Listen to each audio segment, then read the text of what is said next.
We're back! Welcome everybody to Season 3 of Rider Real Time with Nick Barbatti. As always, I am your host, Nick Barbatti. And this year we're going to be focusing again on all of the happenings on campus, the most exciting events, and talking to the most exciting people. And today we're with someone who's equally as exciting as anybody else on campus, Mr. Carson Langenfelder, the Director of Conference Services and Study Tours. There, I almost got it all out. Almost stumbled on it. Pleasure to be here for your Season 3 premiere. Congratulations on the Telly Award-winning show. Well, Carson, you were just telling me that earlier today you were getting some grief because you hadn't been on the show yet. And of course, correct. Well, of course, Carson and I are very good friends. First of all, let's get that out of the way. But as I said to you, you are someone who's only meant for a season premiere or a season finale. Nobody remembers who was on Oprah's first show. Yeah. So, you know, I'm happy to be here in Season 3. Once Yeah. you've already won your award and gained your accolades, and the viewing audience now has grown to the masses now. A couple thousand on YouTube, that's about it. And I believe you are the man who's going to get me a silver telly. Amen. But we have a lot to talk about. All right. And we have a lot of history together that we can talk about as well. But before we do that, can you talk a little bit and introduce yourself to the community who may not know you, about what you do at Rider and how you got here? Sure. Well, I was an undergraduate student at Rider, and we actually had the same major throughout college. So I got here in 2003, majored in political science, minored in American studies, and went through the leadership track as well. We basically went through our college days sharing organizations and a lot of the fun traditions that you now oversee. And so once I graduated, I transitioned over to a full-time job in auxiliary services, which the less technical term for that is more or less the business arm of the institution.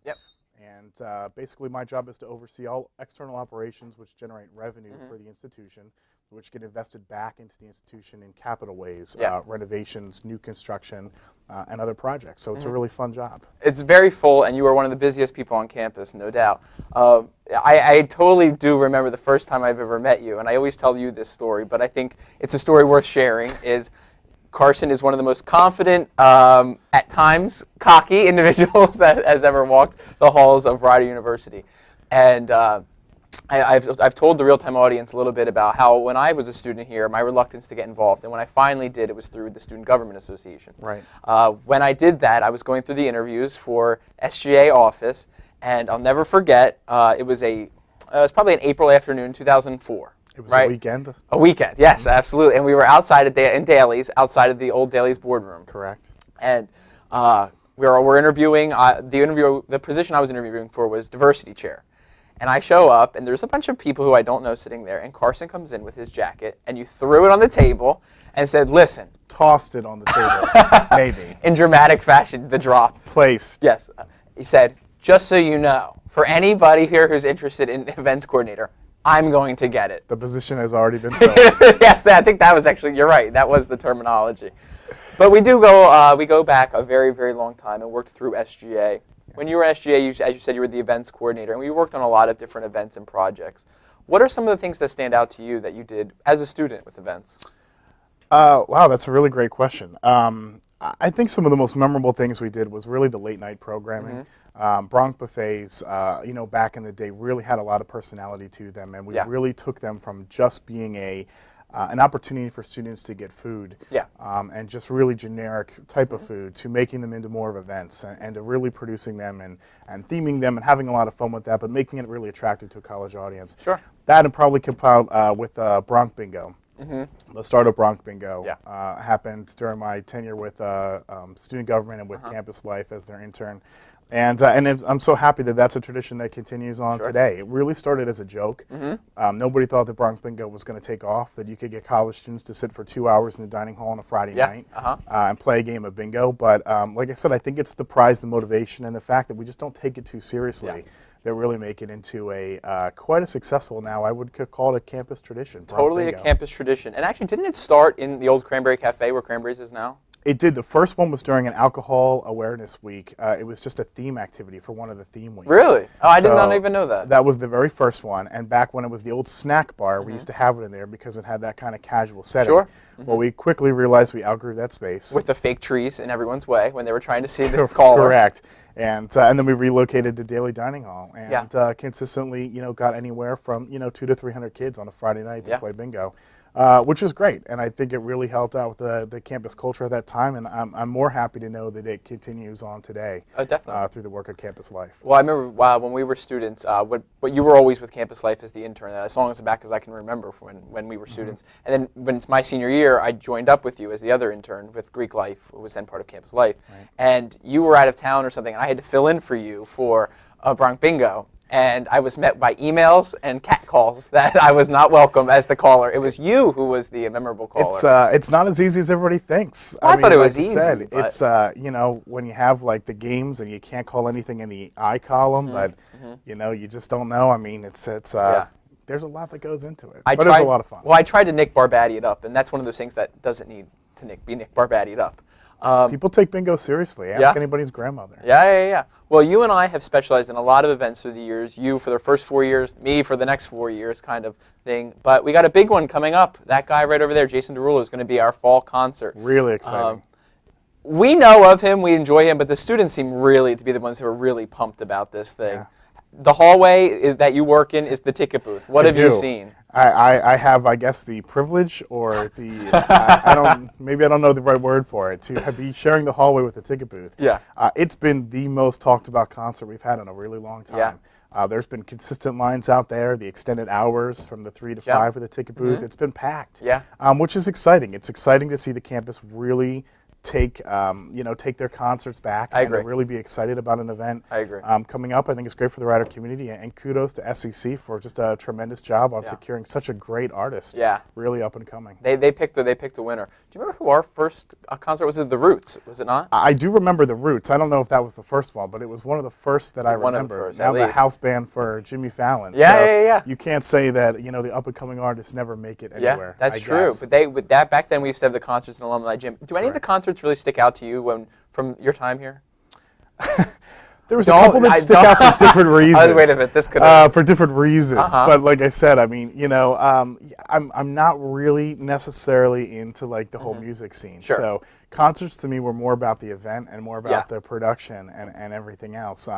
But like in terms of artists and things like that, I can't really say that anybody. Howie Day, do you remember that concert? I do remember the Howie Day concert, but I remember it for more of the spectacle that surrounded the campus. That was in the Cavallo Room. Sure. And it was part of the Verizon Wireless Tour. That's right. And they brought in all that crazy stuff in the lobby, and then, he just had these crazy antics on stage. And, I mean, nobody remembers that concert for the music. Yeah, I would agree. And then you received the phone call from me the night of the Plain White T's concert, which, as we've talked about on Real Time before, things didn't turn out the way we anticipated, but that's kind of the story with event planning. It never quite turns out exactly how you envision, but you're dealing with artists, they're up and coming, and like I said, and it's one of those things, but it's a lot of people don't understand how much goes into planning campus events. Yeah, that's true. They go for the 2 hours or for the 3 hours and everything else, but don't realize that things like a concert take weeks and months of planning and everything else. And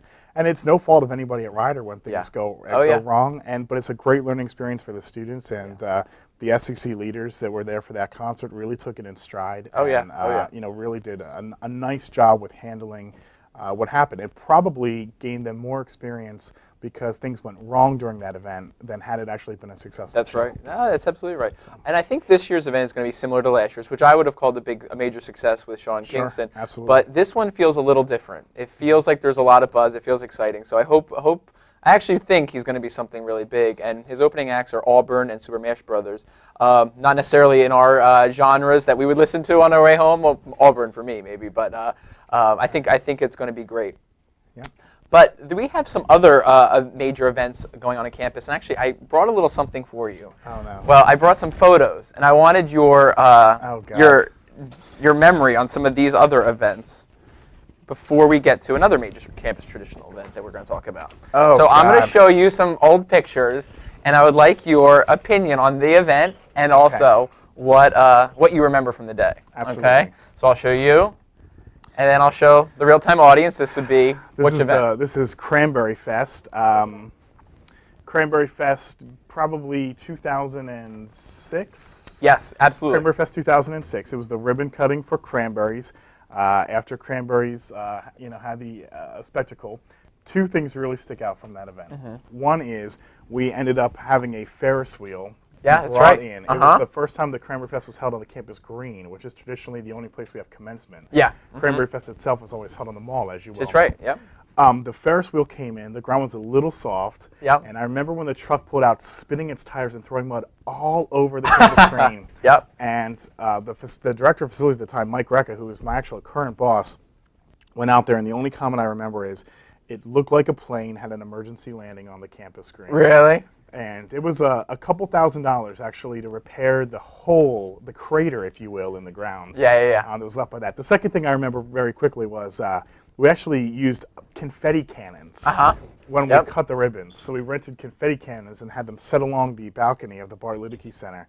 And so when the ribbon was cut, these confetti cannons launched. I do remember that. And the confetti went everywhere. And I think to this day there's probably still confetti left on the roof of the Alumni Relations building. Well, I remember the also that was the year where I think the most famous of cranberries was Matt Hansen as the cranberry. I thought he was a very good cranberry. As the masked cranberry, yes. Okay, the next event, which I will show you, is the lighting of the library.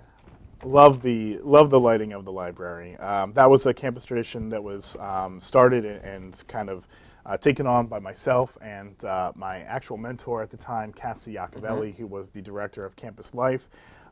Just was trying to kind of come up with a way to make the campus feel different around the holiday times. We have a beautiful campus in the fall. We have a beautiful campus in the spring. In the winter times, back in the day, the campus just felt a little bit bare. And for staying so late into December, we wanted the students to feel like they would if they were at their houses and feel a little bit special around the holiday time. So we invested a considerable amount of money to make that happen, but we think that the overall feeling for the students, to make them really feel like this was their home and this was a place they could be proud of, was important, and that started the lighting of the library. It's funny that you say that, because I was actually just talking to Patrick Heaney, who's one of my students. He's in that photo over there. I don't know if you know Pat, but we were talking yesterday about his freshman year. He's a senior this year, and he goes, you know what I really remember about my freshman year is that how into the holiday season we were that year. And that was you already started as a professional staff member, but it was the things he referenced were the carryover from what you worked on, which was the lighting of the library, the lights around campus, gingerbread house building. He mentioned that actually. That was that year they had done the gingerbread building. Yep, absolutely. And it's delicate too, because again, not everybody celebrates the same holidays, and we have to be respectful of diversity and different cultures and things like that. But the one thing that all religions and all faiths and everybody has in common around that time is light. Light is present in all the different religions and all the different cultures and things like that. And so that was really important to us. And so that's why, we're definitely very proud of that event. Okay. Well, this one's not so much an event, but this cast of characters right here, which would have been the OCL cast of 2007, I think you would say. That was, some might call it the dream team. Some might. Let's go through. It's myself, Dave Keenan, Cassie Iacovelli, Carson, and Danielle Marosco, the administrative assistant at the time of Campus Life. Back at the time when Campus Life was really just done by this core group of people, and everybody in that picture really invested themselves into that program. Danielle Marosco, who was stepping in as our administrative assistant at that time, for somebody that had a job that could have easily just left at 5 o'clock, really invested herself into the actual ongoings of the campus. But Cassie's best thing that she could contribute was her vision. She always had a vision for the way that the campus needed to be. And Dave was just great at planning. He was just a great planner. He's an excellent budgeter. And he was the one that could rein in myself and Cassie and you when we got to these think tanks of these huge productions that we wanted to do. But he could boil it down to what we could realistically do. So together it was a great cast, and I'll definitely remember those people for a long time. And then the last one I have for you photo-wise is not necessarily an event. You saw me pull it out. I saw you pull that one out. Oh, okay. So this was actually our final Bronc Buffet as students. The last one. Which was the Western Bronc Buffet in 2007 as well. Yeah, I wish I could say that that was a creative idea for those Western Bronc buffets, but it was completely a mix of homogenous different things from other campuses. And but we did have the 10-gallon hats, these huge, foam hats that we brought in for the students to wear in place of T-shirts. T-shirts were so overused at the time. They totally and we were saying, what else could we do to make them feel special? We had the mechanical bull there. The food was all ribs and tater tots and apple crisp, and and Western music. And a lot of people thought, they're like, well, no student wants to go to a Bronx buffet and listen to Western music. It's not their type of music that they want. But it was really important to us that we stuck with the theme of what we were trying to do. Yeah. And so we did it, and it ended up being, tremendously successful. I'm glad to see that the SGA still can try to take those ideas and continue to modify them and continue to expand upon them and everything else. But I remember that night extremely well. Yeah. And, well, this one is great. This was our second. Correct. Second cowboy kind of theme, Western Bronx buffet. But what I remember from that day was you and I. It was a Friday, obviously, and you and I had both on Fridays used to work all day in the OCL as working at the thing. Yeah. And we built up the mounds of boxes of and the balloons. And the balloons. Hundreds of balloons, cactuses, and boots, and all. And we had things. the Western, the speakers of our computers paired in them, and then blasted Western music through the OCL. Entire day throughout the entire suite. That was great. That was great. But there's one event that we don't have in here, and that's Midnight Madness, which you have a strong legacy with. Midnight Madness is coming up again this year. Actually, by the time this airs, it will be happening in a couple days. This year's theme is Under the Big Top, Bronx Under the Big Top. What has been your favorite Madness over the years? Ooh, that's a great question. I would say the two really stick out of my mind. The one is the Hollywood Lights, Camera, Action. Really? Okay. I liked it because we put the searchlights out on the campus mall, and it was the first time we did a really formal introduction of the team, where the teams came in stretch limousines like they were walking the red carpet. So we really started taking the event outside of the traditional alumni gym. And really started to brand them a little bit more, a little bit differently. The other one that I definitely loved was Margaritaville. Yeah. Okay. And the thing I remember most about that is Fabian Banzak. Yeah. Now Coracini. Yeah. Who, like I said, over the years we worked together, and when you put two creative people like myself and her in a room, you either are going to have something brilliant, or you're going to have a disaster. Which is hopefully what's going on right disasters. But at this time, we actually had this theme of brilliance, and she took my idea of having this stacked glass of margarita glasses. I remember that very well. And making it into a working fountain. So we had a working fountain of over, I think it was like 280 margarita glasses as you walked into the thing. And it was a working fountain. Yeah, and it looked like a pyramid. And it was a pyramid, like you would have on a cruise ship or something like that. And she built it all. I put it down on paper in a rough drawing, and she made it come to life, and it was great. So that one also sticks out to me. Yeah, I remember that. I would have said my favorite Madness was probably the Friday the 13th one, personally, from our senior year. I don't know why that one sticks out, but I actually don't really have that much of an affinity for Madness. That's not to say I don't like it, but that's not. I would say for me, the Cranberry Fest is probably something that I think more too deeply. But Well, the horror Madness, what do we call it? That was Friday the 13th. That's Friday the 13th one. Yeah, but it had another name, didn't it? Oh, it was something. Whatever it was. So it was definitely the Friday the 13th theme. It was Haunted Madness. But the great thing about that was the students really got involved. Yeah, they did. So instead of using the decorations to kind of set the theme and set the mood for the night, the student leaders ended up having to dress up and having to, be the people throughout the haunted house, if you will, as you were going through. And I remember the silhouettes. I remember the bride, the dead bride and everything else. And so that was really great. Heather Fischler involved Heather Fischler in the corner, right? The mad scientist area and stuff like that. Absolutely. So that was really good. Very cool, very cool. Well, we're going to go finish up with some rapid fire questions for you. I'll do my best. So answer as quickly. First thing that comes to mind. Okay. For right now, your favorite Broadway show? Phantom of the Opera. Okay. Favorite vacation spot? Jamaica. Of course. Your favorite singer or song right now? Right now? Current? Right now. Yeah. Ooh. Wow. God, I don't know. I'm not that current. Well, you like Straight No Chaser. Straight No Chaser. And their new duet with Barry Manilow. Is an a cappella group that I get made fun of all the time for liking. They're 10 guys from Indiana State University got together and everything else. So no, it's great. I like a cappella. I like Broadway musicals and stuff like that. But my favorite artists are Billy Joel and Jimmy Buffett. Okay. They haven't done anything too recent, but those are my favorite artists. Sorry to change your question. No. Best pizza you've ever had?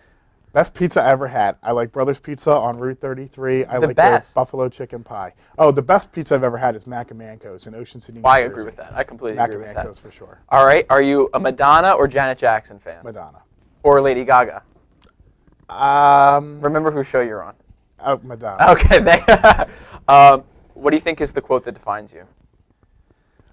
Oh, It doesn't quite fit in the rapid fire thing, but the quote that best defines me.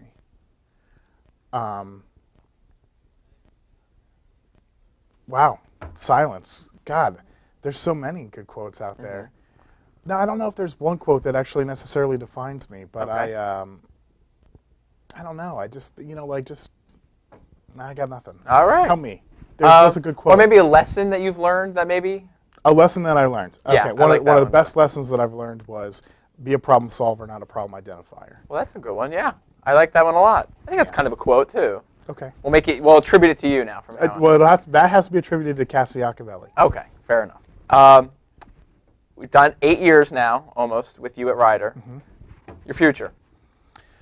Wow. I don't know. It's wherever it takes me. Yeah. I'm a big believer that things happen for a reason. And I love Ryder. I love the time that I've spent here. I love the study tours program that I've been able to grow from the beginning.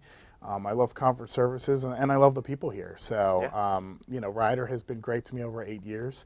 And but things happen for a reason, and when it's time to move on, I'll know that it's there, and I'll be grateful for everything that's happened before. Cool. I'm excited to see what happens. Thank you so much for coming to Real Time finally. Pleasure to be here. And that will wrap us up for this first episode of the Season 3 of Ryder Real Time. Join us next week live from the Alumni Gym lobby with Karen Torsha as we join you at Midnight Madness. Thanks so much, everybody.